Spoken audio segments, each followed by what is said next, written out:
보라, 내가 너희를 보냄이 양을 이리 가운데로 보냄과 같도다. 그러므로 너희는 뱀같이 지혜롭고 비둘기같이 순결하라. 사람들을 상거라. 그들이 너희를 공에 넘겨주겠고 그들의 회당에서 채찍질하리라. 또 너희가 나로 말미암아 총독들과 임금들 앞에 끌려가리니 이는 그들과 이방인들에게 증거가 되게 하려 하심이라. 너희를 넘겨줄 때에 어떻게 또는 무엇을 말할까 염려하지 말라. 그때에 너희에게 할 말을 주시리니 말하는 이는 너희가 아니라 너희 속에서 말씀하시는 이 곧 너희 아버지의 성령이시니라. 장차 형제가 형제를, 부모가 자식을 죽는 데 내주며 자식들이 부모를 대적하여 죽게 하리라. 또 너희에게 내 이름으로 말미암아 모든 사람에게 미움을 받을 것이니 끝까지 견디는 자는 구원을 얻으리라. 이 동네에서 너희를 박해하거든 저 동네로 피하라. 내가 진실로 너희에게 이르노니 이스라엘의 모든 동네를 다 다니지 못하여 인자가 오리라. 아멘.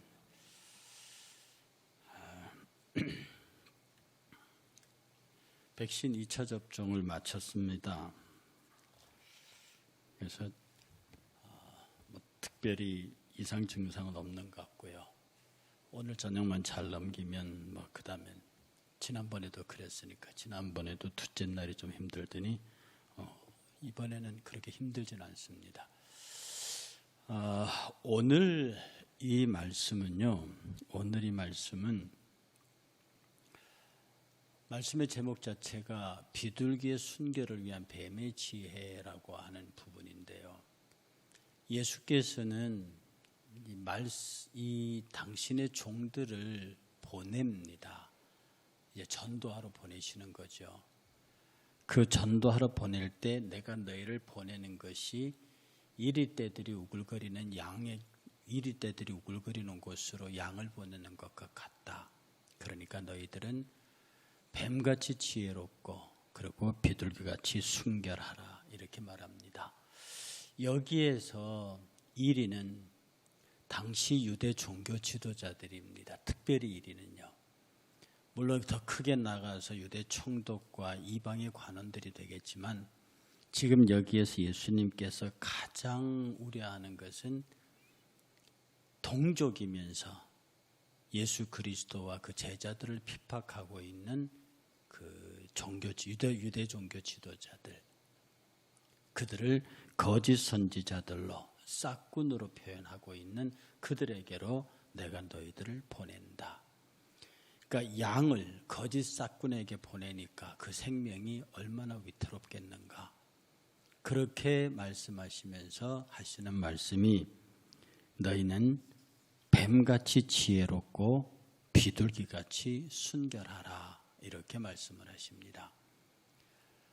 이 뱀은요 성경에 여러분이 아시는 대로 아주 지혜로운 간교하기까지 한 하와를 넘어뜨린 그런 소위 사단의 상징에 가까 상징물로 쓰일 만큼 그렇게 되어 있는데 여기에서 뱀은 그렇게 이해하시면 안 되고요. 그 이스라엘 이집트 상령 문자판에 보면 뱀은 꼭 지혜의 동물로 나와 있습니다. 뱀을 지혜의 동물로. 그 당시 예수님 당시에 사람들은 이 뱀을 지혜의 동물로 본 거죠. 그래서 여러분들이 꼭 무엇은 무엇이다, 뱀은 사탄이다, 이런 식으로 이퀄 해가는 것은 곤란합니다. 성경 본문에서 그 나무와 동물이 어떻게 인용됐는가 보고 그것을 말해야지 무조건 갖다 맞추는 것은 옳지 않습니다. 그리고 여기서 말하는 것은 너희들은 비둘기같이 순결해야 하고 뱀처럼 지혜로워야 한다. 그 지혜는 뭐냐 하면 위기로부터 벗어나는 지혜입니다. 지금 뒤에 오늘 계속 말씀드리겠지만 예수님께서 가는 곳마다 너희가 잡힐 것이고 채찍질 당할 것이고 나아가 생명의 위협까지 경험하게 될 것인데 이 모든 것들을 너희가 극복할 수 있기를 위해서는 너희들은 지혜로워야 한다 이렇게 말씀하시는 거예요. 뒤에 예수님 보시면 피하라는 말도 나옵니다. 도망가라는 말도 있어요. 그러니 복음을 전하면서 막 공격적으로 전투적으로 그렇게 하라는 말씀은 아닙니다. 왜냐하면 복음을 전하면 언제든지 그 반대 세력과 부딪히게 되고요. 예수님은 할 수 있거든 그들과 부딪히지 말라는 거예요. 예수님도 때가 이르기 전에는 당신을 공격하면 거기를 비키셨어요. 왜 그러십니까? 그러면 내 때가 이르지 아니하였다 그러고요. 그래서 할 수 있거든 너희가 이 동네로 갔다가 뭘 하면 저 동네로 가고 피하여 다니면서 어찌든지 너희들이 지혜롭게 복음을 전하라 이렇게 말하는데, 뱀같이 지혜롭고 비둘기같이 순결하라. 제가 몇 번을 여러분에게 말씀드렸듯이 뱀이 지혜로워야 하는 것은, 뱀의 지혜가 필요한 것은 비둘기의 순결 때문에 그렇습니다. 소위 순결을 지키기 위해서 뱀의 지혜가 필요한 거예요. 만약에 순결을 지키지 않는 뱀의 지혜는 굉장히 이기적이고 악한 지혜입니다. 여러분 그 하얀 거짓말이라고 들어보셨죠? 하얀 거짓말, 선의의 거짓말입니다. 이 선의의 거짓말이 여기서 뱀의 지혜와 연결될 수 있다고 말하는 분들이 있습니다. 저도 그런 의미에서 크게 부정하지는 않습니다. 그 사무엘하 17장에 보면요, 압살롬이 반역을 일으켜요. 그래서 다윗과 그 장수들이 다 도망을 가거든요. 그러니까 이제 요단강을 건너는 이쪽에 모여 있는데 압살롬 진영에서 작전회의가 열려요. 그래서 아히도벨이라는 사람을 불러가지고 우리가 어떻게 해야 이 다윗과 그 따르는 무리를 끝장내겠느냐, 그렇게 말하니까 아히도벨이요, 왕이요, 나에게 12,000명만 주십시오. 저들이 다 지쳐가고 있을 테니까 밤에 기습을 해서 12,000명으로 기습하면 이길 수 있습니다. 그러나 백성들을 죽이면 안 되고요, 딱 다윗 하나만 죽이면 그 백성들이 다 돌아올 겁니다. 그러니까 왕과 이 압살롬과 사람들과 그 말이 괜찮거든요. 그런데 또 압살롬 말하기를 후세의 이야기도 들어보자. 그런데 이 후세는 지혜자이긴 한데 다윗의 사람입니다. 그러니까 후세를 불러서 들어갔더니 압살롬이 말하기를 지 아히도벨이 이렇게 12,000명 뽑아 자기한테 주면은 다윗만 잡아가지고 죽이고 그러면 끝나니까 다 백성 돌아오니까 이렇게 한다는데 너는 어떻게 하면 되겠느냐. 그러니까 압살롬이 띵 하는 거죠. 아니 이 후세가 정신이 바짝 드는 거예요. 그렇게 하면 다윗왕은 죽어요. 그렇게 만약 아히도벨의 계략대로 하면 다윗왕은 죽습니다. 그러니까 그 자리에서 후세가 거짓 계략을 내놔요. 왕이여, 아히도벨의 계략은 틀렸습니다. 왜 그런 줄 압니까? 다윗은 영웅입니다. 그리고 그를 따른 요압이나 장수들이 그야말로 용사들이거든요. 근데 지금 저들이 분기탱천해갖고 있을 거 아닙니까? 그러다 만약에 공격해 들어갔다가 혹시 저들이 매복해다 그 매복에 걸려가고 몇 사람이 죽으면 소문이 확 퍼지기를 압살롬이 당했다고 소문날 거 아닙니까? 그러니까 그것은 옳지 않고 내일 아침부터 이스라엘의 이 사람들을 모래알같이 모으십시오. 그래서 대군을 만들어서 확 몰고 가서 그 대군으로 그냥 아침 이슬 내리듯이 내려서 기습해서 한꺼번에 그냥 싸그리 다 죽여버리고, 그들이 만약에 성에 들어가 있으면 성을 밧줄로 묶어서 끌어다가 물속에 잠겨서 아무도 못 나오게 해야 됩니다. 그러니까 아주 막 강경한 얘기를 하는 거예요. 그러니까 압살롬이 들어봐도 멋있잖아요. 후세가 그러거든요. 대병력을, 모래알 같은 대병력 모아서 당신이 직접 진두지휘에서 들어가서 그렇게 끝내야 됩니다. 그러니까 모양도 좋고 완전히 싹 쓸어버려야 한다니까 그것도 마음이 좋아서 아히도벨의 계략을 채택하지 아니하고 후세의 계략을 채택합니다. 그러면 내일 아침에 그렇게 진행될 때까지 후세가 기다려야 되잖아요. 그런데 후세가 즉각 다윗을 따랐던 제사장 둘을 부릅니다. 그 제사장 둘을 불러가지고요, 빨리 다윗에게 이 내용을 알려라. 지금 오늘 밤 내로 요단강을 건너가라고 하라. 만약에 안 건너가면 다 죽는다. 그것을 이제 두 제사장이 말하고, 제사장은 얼른 여러분이 잘 아는 여러분이 잘 아는 사람 아히마스, 요나단과 아히마스에게 그 얘기를 주면 너희 둘은 빨리 가서 다윗에게 건너가라고 말해라. 그런데 이걸 왔다 갔다 하는 이 장면을 압살롬의 신하가 봤어요.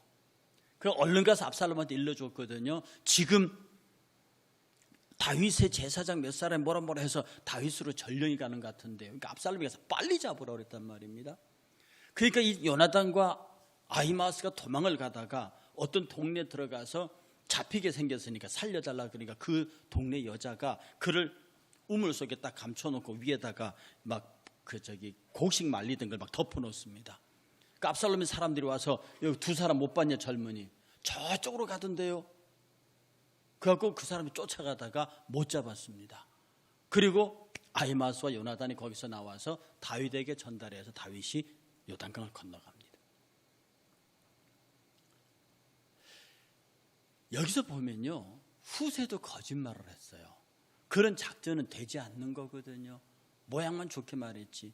그리고 요나단과 아히마스가 도망갈 적에 그 촌의 여인이 그를 숨겨주면서 거짓말을 합니다. 뭐 이런 얘기는요, 여리고성을 점령할 적 여리고성에 있던 기생 라합이 정탐꾼 12명을 숨겨주는 장면이 있잖아요. 심지어 그 기생 라합은요, 예수의 족보에 들어와서 예수님 조상이 돼요. 그리고 모세가 출애굽할 적에 바로가 다 죽이라고 그랬거든. 사내 아이거든. 그런데 산파들이 살리잖아요. 그리고 거짓말합니다. 이 이스라엘 여자들은 힘이 좋아서 우리가 가기도 전에 애 다 낳아버린다고, 우리가 죽일 수 없었다, 이렇게 거짓말을 합니다. 그런데 하나님께서 그 산파의 집을 복을 주셔요. 우리가 지혜롭게 그 환경을 벗어나고 지혜롭게 우리의 순결을 지키는 방법에 관하여 성경은 뭐라고 말하냐면, 이 비둘기의 순결을 위한 뱀의 지혜를, 또한 성경 구절에서 불의의 자식들도 자기가 그 자를 쫓겨난 다음에 준비할 줄 알거든, 너희들은 다음에 올 세상을 준비할 지혜가 없느냐. 이 지혜에 관한 얘기를 많이 하시는 부분이 있어요. 여러분, 우리가 이 말씀 앞에 서서요, 어떻게 하냐면, 이 하얀 거짓말이라고 하는 것, 우리가 이렇게 살다 보면 이쁘지도 않은데 이쁘다고 말하고요, 좋아하지 않아도 좋아하지 말고 내 마음에 없는 칭찬을 막 합니다. 하얀 거짓말도 거짓말입니다. 그런데 지금 오늘 성경에 나와서 하나님의 복받는 사람들의 거짓말은 뭐냐면요, 누구를 이롭게 하자는 뜻보다도, 누구를, 특히 자기는 더더욱이 아니고요, 누구를 이롭게 하자는 뜻보다도 하나님의 큰 역사의 흐름에 흘러가는데 협력하는 거짓말입니다. 이것조차도 굉장히 조심해야 돼요. 그러니까 우리 성도들이 하얀 거짓말에 관해서 가장 유혹받기 쉽습니다. 빈말로 칭찬해요, 이렇게 말해요. 그럼 듣는 사람은 그게 거짓말인 줄 알면서도 좋거든요. 사람들은 그것을 처세라고 말합니다.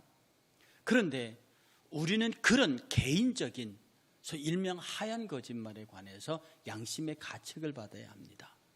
그러나 하나님의 일에 관하여, 예를 들어서 북한군이 들어와서 저 잡으러 왔는데 여러분 거짓말하실 때 목사님 저기 계세요 그러시겠습니까? 목사님 저 목양실에 있어라고 알려주시겠느냐고요. 어떤 면에서 하나님의 복음이 편만해 가고, 그 다음에 하나님의 나라가 세워져 가고 하나님의 정의가 서져 가는 것에 관한 악한 자의 도발에 대해서 그 일을 디펜스하는 것을 하나님께서 귀히 여기십니다. 본질적으로 하나님은 거짓을 싫어하세요. 사탄은 거짓의 아비입니다. 그러니 여러분의 마음속에 어떤 의도를 가지고 선한 하얀 거짓말을 하고 내 이익이나 내 어떤 그런 것들을 위해서 생각지도 마음에도 없는 하얀 거짓말을 하는 것은 하나님은 그것은 악하게 봅니다. 재미있는 얘기가 하나 있어요.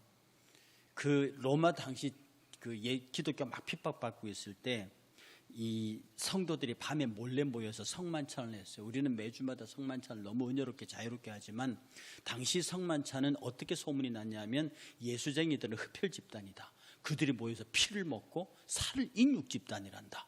어떻게 사람이 살을 먹고 사람의 피를 마시지, 이런 죽일 것들. 그래서 그 박해의 한 요소가 됐습니다. 그런데 어떤 꼬마가 몰래 모이는 성만찬식에 참여하고 싶어서 가다가 군인한테 걸렸어요. 군인이 이 아이를 딱 잡고, 유대인에게 잡고, 너 어디 가? 그러니까 아이가 순간적으로 아차 싶은 겁니다. 그런데 나중에 성만찬 하러 가요. 그러면 바로 잡혀가서 일이 날 것이고, 또 거짓말을 하자니 그것도 마음에 걸리고, 그래서 이렇게 말했답니다. 사실 오늘요, 우리 큰오빠가 돌아가셨어요. 큰오빠가 며칠 전에 돌아가셔서 오늘 우리끼리 모여서 큰오빠의 유언장을 읽은 날이에요. 그리고 그 돌아가신 오빠를 기념하는 날이에요. 그러니까 제가 빨리 가서 오빠 유언장 읽는데 가야 돼요. 그런데 군인이 그러냐? 오라버지가 돌아가서 얼른 가라. 여러분, 이 말 하나도 틀린 말 아니죠. 예수님도 하나님의 아버지라고 그러고, 요 소년도 하나님 앞에 아버지라 그러니까, 요 소녀도 하나님 아버지라 그러니까, 예수님하고 소녀 관계는 큰오빠하고 여동생 사이입니다. 오빠가 며칠 전에 돌아가셨어요. 그 오빠 유언장을 읽으러 가요. 오빠 유언장이 성경이거든. 오빠 유언장 읽으러 가요. 그리고 오빠를 기념하러 가요. 저는 이 우스개처럼 쓰여 있는 이 이야기를 들으면서요, 우리가 할 수 있거든 거짓말을 하지 않으려는 노력. 또 우리는 거짓말을 너무 쉽게, 특히 남을 속아주는 못된 거짓말 말고, 이렇게 남의 환심을 사고 남을 이렇게 자극하려고 하는 그런 거짓말들이 참 많아요.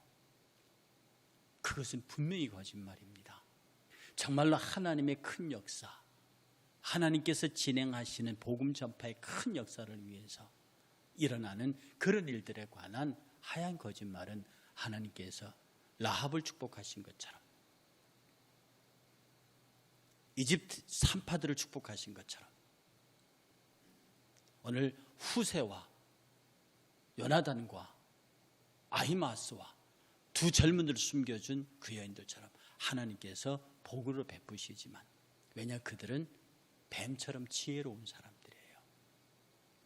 그래 우리가 늘 기도하면서요, 하나님 내게 정말 지혜를 주십시오. 지혜는 간사와 다릅니다. 지혜는 간교함과 다릅니다. 지혜는, 특히 하나님으로부터 오는 지혜는 어떻게 하면 이것이 하나님께 영광을 돌리고, 어떻게 하면 그의 이름을 망령되이 일컫지 않고, 어떻게 하면 교회와 복음을 위해서 유익하게 될 것인가, 그것을 생각하면서 나온 결정들입니다. 그런데 나의 개인적인 목적을 위하여, 내가 이룰 어떤 일들을 위해서 사람들에게 좋은 말을 하는 이런 하얀 거짓말들은 여전히 아무리 사람과 사람 사이에 좋은 의도로 말했다 해도 그건 거짓말입니다. 예수께서는요, 17절에 사람을 삼가라. 여기서 사람들은요, 이 하나님의 복음을 전하는 제자들을 핍박하는 사람들입니다. 유대인이라 볼 수 있어요. 그들이 너희를 공회에 넘겨주겠고, 그들의 회당에서 채찍질할 것이다. 이 공회는요, 사내들인 공회의 가지들이라서 각 지역의 치안을 담당하는 유대인의 조직이에요. 거기서 채찍을 때려요. 구타하지 않았다고. 이게 무슨 말이냐면, 그전에는 무조건 몰아다가 돌을 던지고 때렸어요. 근데 채찍은 규정된 형벌입니다. 이제는 공식적으로 너희들을 형벌을 가할 것이다. 이 채찍은 40에 하나 감한 배예요. 이게 40대상 때리면 죽는다 해서 39대까지만 때리겠습니다. 너희들을 정식으로 재판에 넘겨서 너희들에게 채찍하게 될 것이다. 이런 일들을 예수께서 얘기하는데, 왜 그래? 근데 18절에 말하기를요, 또 너희가 총독도 앞에, 임금과 총독들 앞에서 끌려갈 거다. 유대인들의 공회에 끌려가서 매질을 당할 것이고, 유대 총독들과 임금들한테 끌려가서 너희들이 신문을 받고 벌을 받게 될 것인데, 이것이 증거가 될 것이다. 무슨 증거요? 너희들이 하나님의 복음을 전했다고 하는 복음 전도자의 증거가 될 것이고, 그들이 너를 핍박했다고 하는 증거가 될 것이다. 오늘 이 말씀을 이어가면서 예수께서는요, 지혜, 순결 두 개를 같이 얘기하시면서 그런 마음을 가지고 세상에 너희 유대 회당에 서고 공회에 서고 세상의 법정 앞에 섰을 때 너희들은 두려워하지 마라. 그렇게 하는 것은 하나님께서 그 증거들을 남겨두기 위해서 그러시는 거다. 그러니 여러분들이 복음 때문에 어떤 고난을 받잖아요. 그러면 여러분 무슨 생각하시냐면 하나님이 증거를 남기시려나 보다. 여러분 예수 전하다가 우리 노방전도 과경험 많잖아요. 노방전도 픽 던지고 갑니다. 그걸 제가 줬지요. 그것을 주면서 뭐라 합니까? 하나님, 이 전도지를 버린 저를 용서하십시오. 저 사람을. 그리고 막 전도하는 사람에게 함부로 하는 그런 것들을 경험합니다. 그런 것들이 다 여러분에게 증거로 남아요. 그건 여러분의 상급의 증거로 남습니다. 그리고 모욕하고 던지고 때린 자에 관하여서도 증거로 남습니다. 그러니 우리는 하나님 앞에 복받을 증거를 쌓아가는 것이고요. 그 사람들은 벌받을 증거를 쌓아가는 거죠. 비둘기의 순결을 지키기 위해서 뱀의 지혜가 필요하고, 이 뱀의 지혜란 이름으로 자기 사리 사욕을 피하는 그런 하얀 거짓말을 금지하면서 유대인의 공회에 서든지 세상 법정 앞에 서든지 두려워하지 말고, 왜냐하면 그것은 너희로 하여금 증거를 남기게 하시려는 하나님의 뜻이 있다. 그러니 붙잡혀 가면 붙잡혀 가는 대로, 때리면 때리는 대로. 다시 말씀드리지만 이 그리스도인의 전도, 예수 그리스도의 대응 방법은 적극적인 공격이 아닙니다. 이 전도가 전투이긴 하지만 막 적극적으로 하는 게 아니라 정말로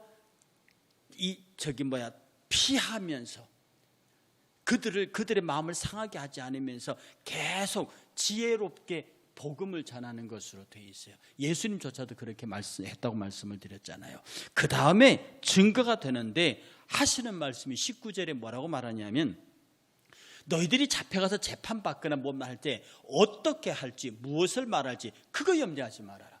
사실은 우리가 제일 염려하는 게 예수 전하다가 누구에게 시비 붙었을 적에 내가 이걸 어떻게 해명해야 되고 어떻게 설명해야 되고, 이 부분에 대한 대답이 없는 거예요.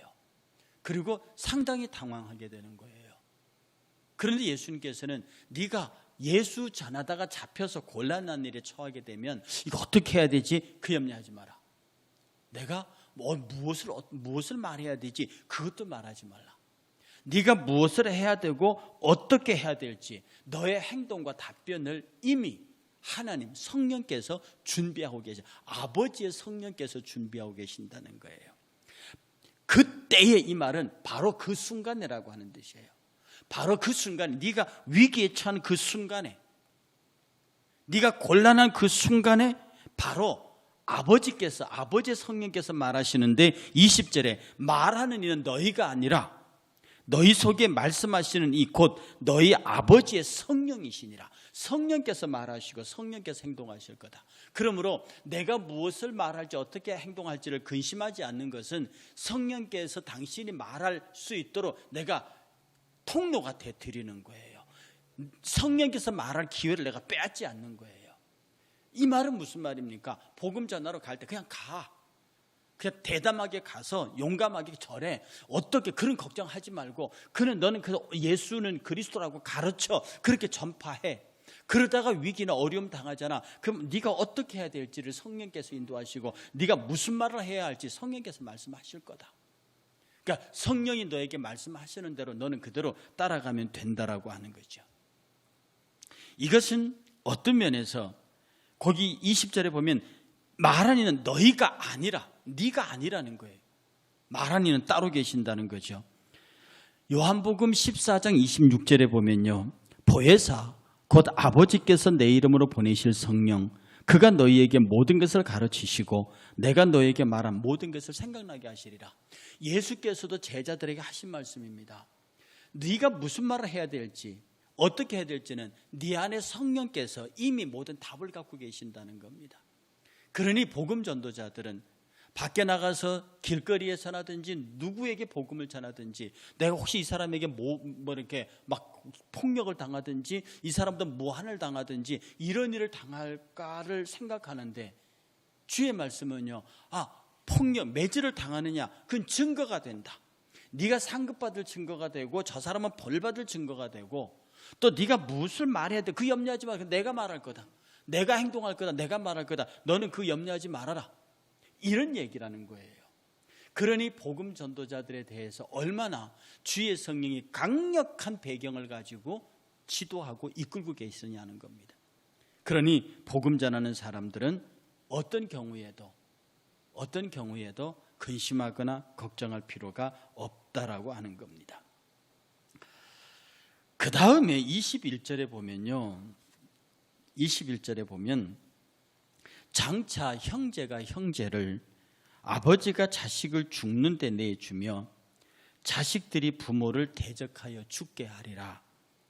형제가 형제를, 아버지가 자식을, 이게 이제 여러분 실제로 지금 그 과격한 종교를 보게 되면은요, 이 가족 간의 종교 갈등이 많이 일어납니다. 그런데 이 갈등의 원조가 뭐냐 하면, 어떤 힘이 있는 사람이, 폭력적인 정권이 한 종교 집단을 확 강제로 압제하게 되면 거기서부터 생겨나는 현상들이에요. 지금 우리처럼, 우리 대한민국은요, 그야말로 가족 종교의 자유면, 주일날이 되면요, 엄마는 교회 가고 아버지는 절에 가고 아들은 성당 갑니다.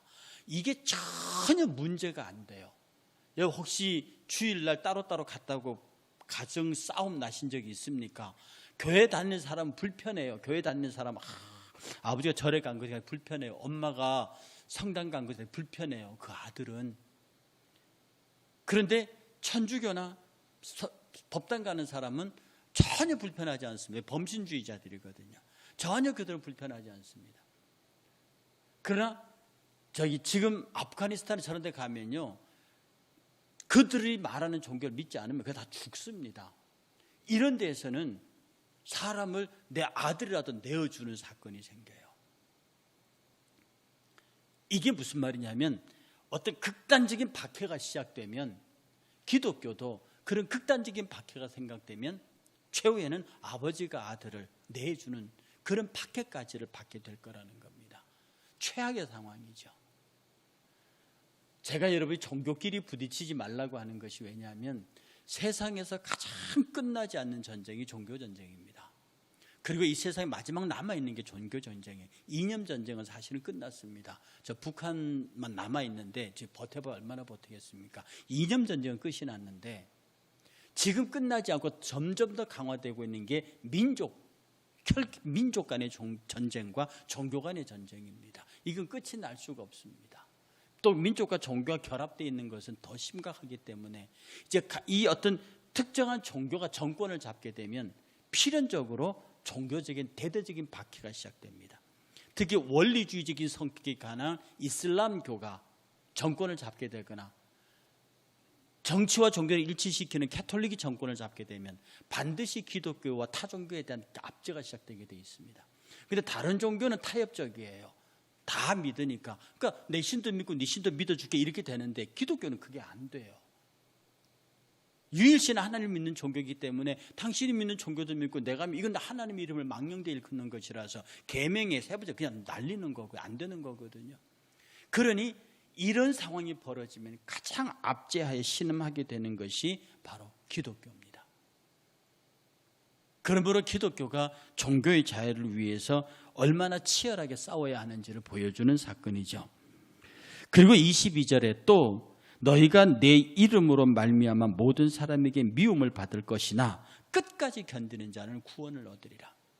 예수 그리스도를 믿음으로 말미암아 세상에 미움을 받겠대요. 그런데 이 미움은 내가 예수 다니면서 못된 짓 해갖고 미움받는 게 아니에요.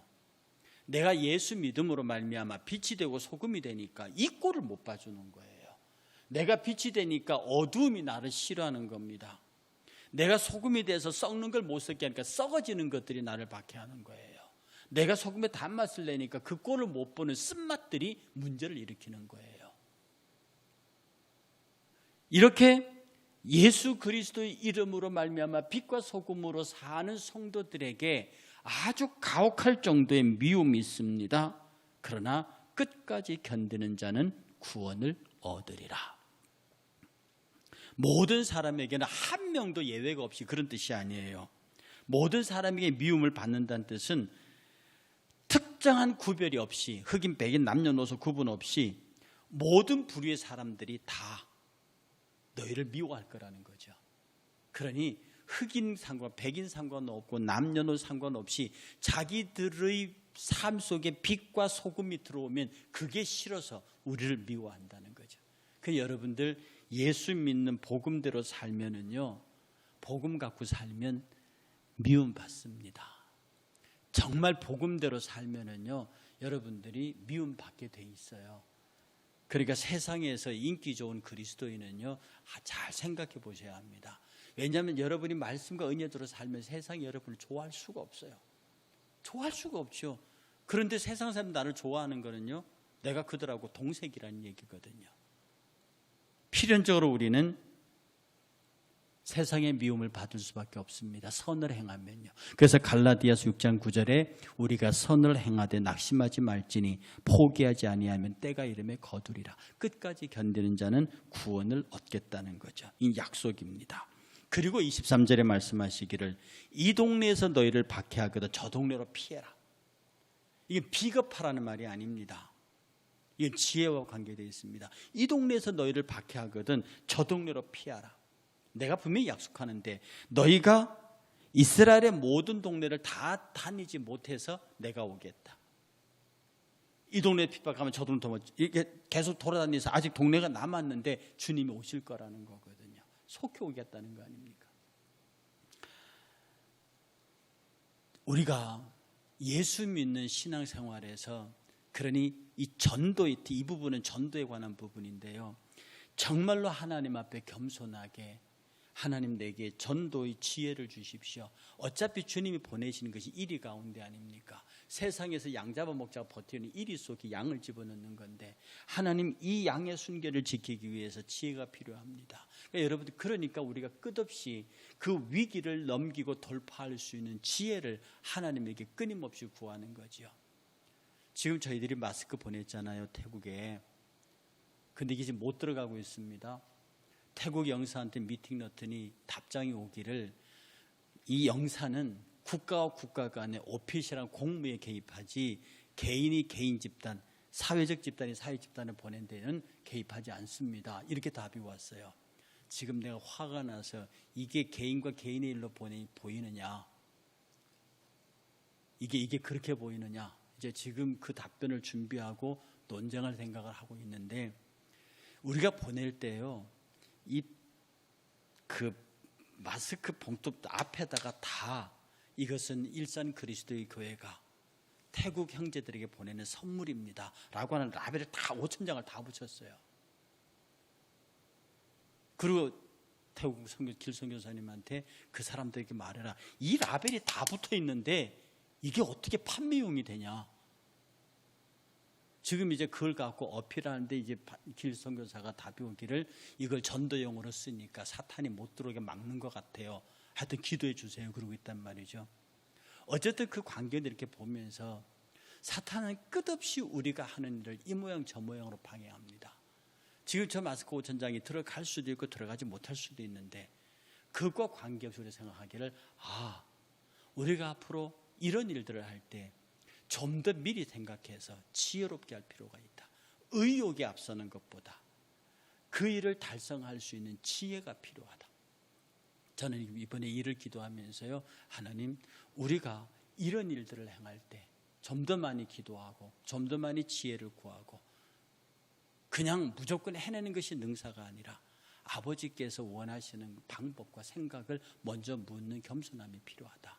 그런 생각을 하면서 하나님께서 일을 어떻게 하실지를 잘 지켜보고 있습니다. 인자가 오리라. 당신이 오셔서 모든 걸 다 해결하시겠다는 뜻이거든요. 오늘 저와 여러분들이 이 세상에서 그리스도인을 살면서요. 오늘 본문대로 하면 세상이 나를 막 그렇게 할 것 같아요. 그러나 가만히 읽어보십시오. 뱀의 지혜로 이겨라. 너를 잡아서 근데 걱정하지 마. 말은 내가 할게. 막 너를 핍박할 거야. 그러나 끝내 너희들이 이겨. 이게 세 가지 흐름이 이렇게 되어 있습니다. 뱀의 지혜로 너희들이 순결을 보장될 거야. 너희가 막 잡혀서 곤란을 겪겠지만 겪겠지만 어떻게 할지 어떻게 말할지를 성령께서 주실 거야. 네가 압제를 당하느냐? 끝까지 견뎌.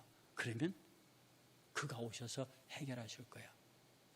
전체적으로 보면 겉으로 보면은 좀 위험하고 뭐 걱정되는 부분인데 이걸 읽고 반복하면 몇 번 읽고 반복하면요, 이기게 해주시겠다는 거구나. 상급 주시겠다는 거구나. 네가 어떤 받고 상처받느냐? 그 증거야. 네가 장차 상 받게 될 증거야. 그들이 벌 받게 될 증거야.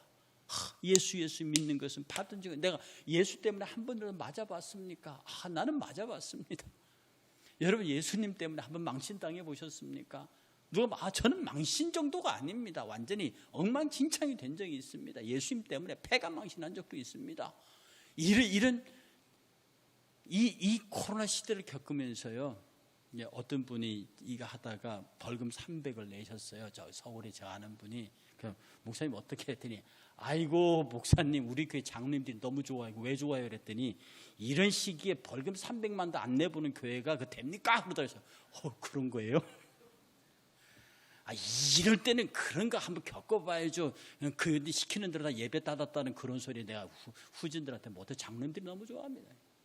그렇습니까? 정말 어떤 박해 시기에는요, 그래 우리가 말씀과 은혜대로 살다가 뭐 당할 수도 있지요. 하나님 앞에서. 오히려 그 교회는 그 일 때문에 더 많이 기도하고 그 일 때문에 더 모인대요. 우리가 정말로 하나님 담대 앞에 서서 하나님 말씀대로 살게 하십시오. 그리고 세상을 두려워하지 아니하고 하나님을 두려워하고요. 예배하는 우리가 하나님 앞에, 말씀 전도하는 우리가 하나님 앞에, 하나님 말씀대로 살고자 하는 우리가 하나님 앞에서, 하나님 내가 지금 거짓말했는데 이게 내 욕심 때문에 한 게 아니거든요. 이것은 정말로 라합 같은 마음으로 한 거거든요. 하나님이 나를 어떻게 하시겠습니까? 내가 그렇게 기도한 나를 향하여 주께서 어떻게 말씀하시겠습니까? 내가 누구를 만나서 말해서 갑자기 내가 생각지도 않은 얘기들 막 쏟아집니다. 그 성령께서 하시는 말씀, 그걸 내가 어떻게 감당하겠습니까? 이런 우리 삶의 현장에서 성령과 직접 1대1로 엮여져서 성령께서 말씀하시는 그 말씀을 따라서 우리가 산다. 그게 고난을 받은들, 어려움을 당한들, 그게 무슨 대수가 되겠다고. 세상의 위협이나 칼 이런 것들 우리가 상대하되 배려면 배라는 거지. 그까지 못 빼주겠습니까? 이것이 복음을 위한 일이라면. 오늘 본문 전체가 말하는 게 그겁니다. 복음을 위한 것이고 하나님을 위한 것이고. 그래서 뱀의 지혜며 하얀 거짓말이며, 그러나 너희들이 도망가는 게 아니라 피하고 피하더라도 결국은 너희들이 이긴다. 결국은 너희들이 복받은 사람, 결국은 너희가 훌륭한 증거를 많이 갖고 있는 자들이야. 내가 너를 사랑할 수밖에 없는 증거를 갖고 있는 일들이다.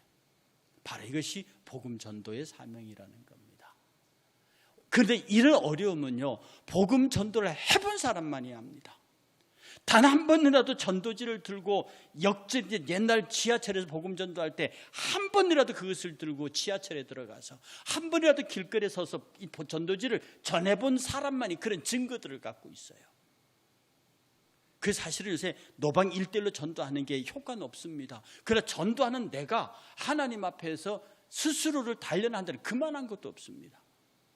여러분 일생을 살면서 단 한 사람에게도 예수 믿으시라고 말해본 적이 있냐고요?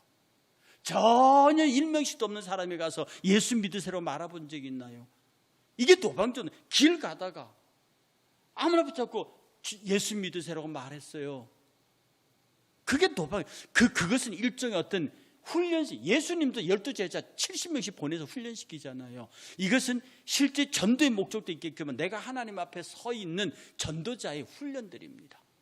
그래서 내가 길 가는 모르는 사람에게 전도지를 내밀 수 있는 배짱이 있는 사람만이 정말로 나와 가까운 사람을 앉혀놓고 커피 한 잔을 주면서 교회 가자고 말할 수 있는 거예요. 모르는 사람에게 예수 믿자고 말하지 못하는 사람은, 그런 경험이 없는 사람은 친한 사람들은 안면에 받쳐서 교회 가자 소리 못합니다. 그러니 딸들 아들들이 세게 나오면 교회 갈 소리 못하시잖아요. 엄마 아버지가 세게 나오면 교회 갈 소리 못하잖아요. 그런데요, 우리는 교회를 반대하는 그 사람보다 더 세게 나가야 합니다. 결국 복음 때문에, 예수의 말씀도 그거잖아요. 내가 너희들에게 화평하려고 한 줄 아냐? 내가 너에게 검을 주러 왔다. 복음 때문에 싸우게 만든다는 거거든요. 그것은 싸우란 얘기가 아니라 복음은 필시적으로 그런 갈등을 일으킨다는 거예요. 그런데 그런 갈등이 두려우니까 그냥 입다가 저도 다 컸는데 지가 알아서 해야지. 내버려 두는 거예요. 그러면 우리에게는 증거가 없어요. 그리고 훗날에 저와 여러분들이 세상을 떴을 때 우리 자식들이 어느 날 복음을 깨닫게 되면 우리 엄마가 왜 그때 나를 좀 더 일찍 채찍질하지 않았을까? 왜 우리 엄마가 그때 나보고 유언이라도 교회 가라고 얘기하지 않았을까? 이런 것입니다.